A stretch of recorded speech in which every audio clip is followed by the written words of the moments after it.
Right, so that's the crossover rebuilt, or one of them anyway.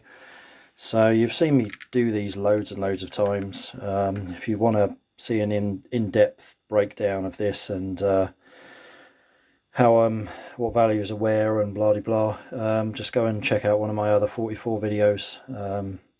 Yeah, I've done this a number of times. I'm not going to do it again, but I'll quickly run through the values. So 72 and a 72 microfarad on the 4th order woofer circuit.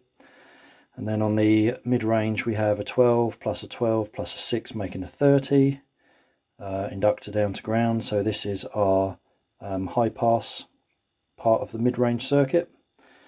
We come into an inductor, 0.59 millihenry in this case, out to our mid-range, and a 6 microfarad cap down to ground. So ground for our woofer, ground for our mid-range, positive out for our woofer. And then for the tweeter circuit, a new 1.5 ohm resistor, a 4 microfarad poly, 6 microfarad poly, out to our tweeter, which is connected out of phase, and grounding for the tweeter. That's the positive, because like I say, it's out of phase. Inductor down to ground. Simples as that. So just got the other one to do. Right, so that's both crossover boards done.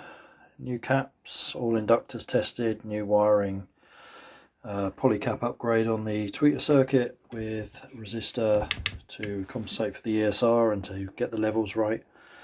So yep, ready to go in. Bit of a strange test, but I mentioned in the first video that there's insulating washers that go behind the binding post to insulate them against the metal nameplate at the back.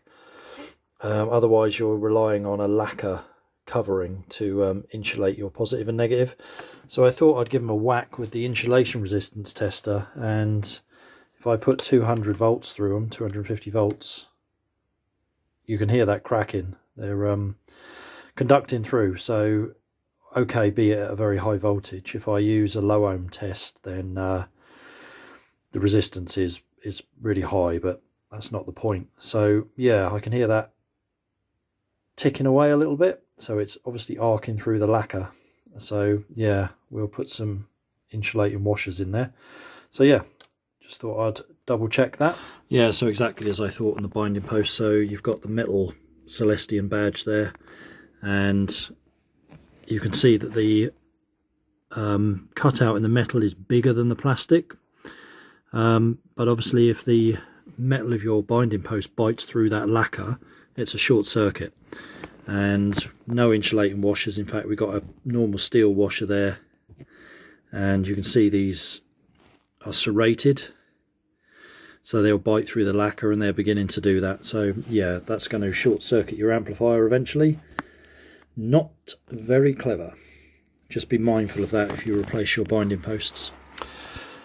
Right, so we are connected up on the binding posts, and I also found the cardboard tube was loose as well, so that wasn't helping with the air tightness, so I've glued around the bottom and the top of that. And one thing I do find beneficial is to glue this cross brace, which braces the left and rights, to the tube for the mid-range, which braces the front and the back, so it sort of locks it together a bit better. So yeah, just piece of wood, chipboard, plywood, whatever, half moon cut out the top, glue and screw it in, and sealed up the mid-range cables. Right, that's the mid-range soldered in. If you remember, we had those really bad tags on there, and one of them had broken off, so I've soldered onto the remaining part of the rivet and the actual lead wire. So yeah, that's as good as we're going to get that. So yeah, all soldered connections, none of that push fit shit. So with the woofers on these, whilst they normally use a screw and a tag, so you solder onto this, then you sandwich that down with a screw. You can take the screw out and solder directly in like that, which is much preferred.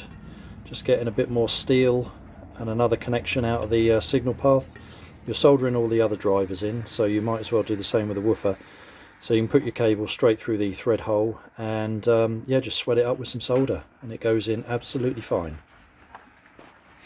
And whilst you're doing this, make sure your mid-range is sealed up when you've put your mid-range in there.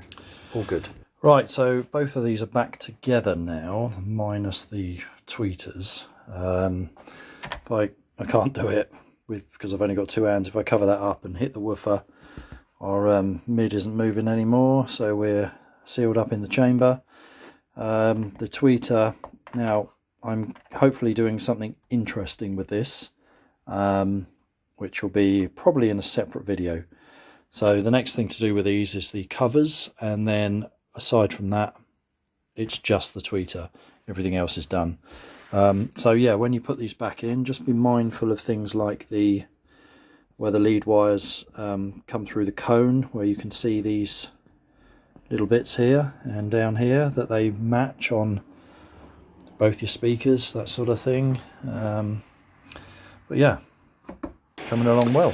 Right, it's raining again, which it always is in Devon. Right, so I'm working on the covers for these Ditton 44s.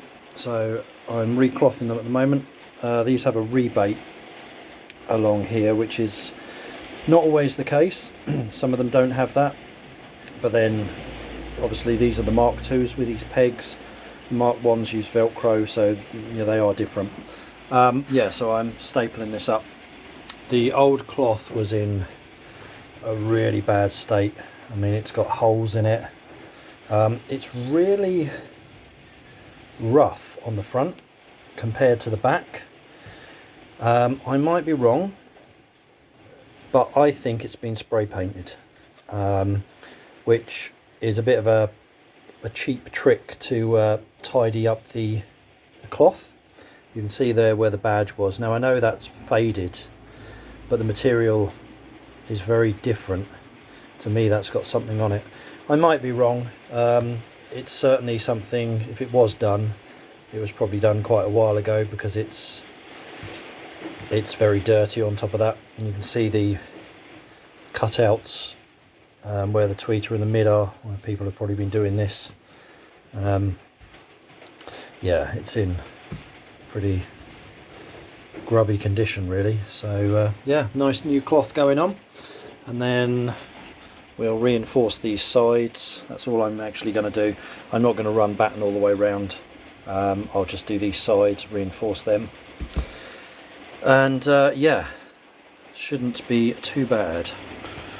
So one of the good things about having this rebate is it makes it really easy to run the knife along there and cut it off to get a pretty clean edge really. You just keep the fabric taut, so you would, you know, just keep some pressure on it, run the knife across, and yeah, it's quite easy to make a pretty nice neat edge. I will cover this anyway, I always do, because it's difficult to get it factory, you know, as good as it would have been in the factory, where machines and things like that are involved. But yeah, looking pretty good really. Right, so there we go. All nice and stapled up and also cut. So yeah, I mean, I could leave it like that, but I like to go round with some neoprene and cover it up. Just neatens it up even more. I mean, that's basically what you had before. So the original was glued and then a few pins in it just to hold it, but yeah, obviously that's a bit more time consuming, and it's quite easy for this to kind of come off as well. So I'd rather staple the whole thing round. Yeah, and then cover it up. Right, so that's the neoprene stuck on there all the way around. Really neatens that up. And you will see from here to here I haven't put any, and that's because I'm going to use some very thin batten, same width, so about 1 inch, and spray that black and fix that up there to reinforce these weak parts, which unfortunately I thought I had, but I haven't, so I'll need to pick some of that up in the week. But yeah, that's the reason why. So that will cover up the staples, that will be glued as well, and then these will be really strong again. And there we are on the front. So I've got the badge to put back on, but yeah, sometimes it's pretty tricky getting the grain of the cloth to sort of be nice and straight and not show any pinched edges or anything. Normally if you line up one side first and then you're careful when you stretch it, it's not too bad. But yeah, one down, one to go.